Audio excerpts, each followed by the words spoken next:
एक बादशाही मांडीवर घेऊन शहाजीराजांनी 3 साडेतीन वर्ष एक स्वतंत्र राज्याचा राजकारभार केला होता. दिल्लीच्या प्रबळ सत्तेशी झुंज दिली होती. या उद्योगात त्यांच्या हाताखाली कितीतरी माणसे वावरली आणि तयार झाली. विलक्षण अनुभव गाठीशी मिळाले. राजकारणात आणि रणांगणात ही माणसे तावून सुलाखून निघाली होती. पातशाही खेळवलेली ही माणसे निर्भय आणि हुशार बनली होती.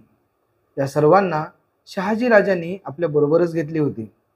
या माणसांचा काय आणि कसा उपयोग करावा आणि पुण्याच्या जहागिरीची व्यवस्था कशी लावावी याचा विचार राजांच्या मनात घोळत होता.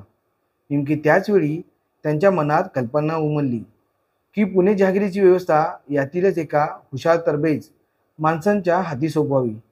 सह्याद्री आणि मराठी मुलखाशी असलेला आपला संबंध बादशाहांनी तोडलाच आहे. तेव्हा आता शिवबालाच पुणे प्रांतात ठेवावे. पुढे सर्व श्रींच्या स्वाधीन. बस, नक्की असेच करावे.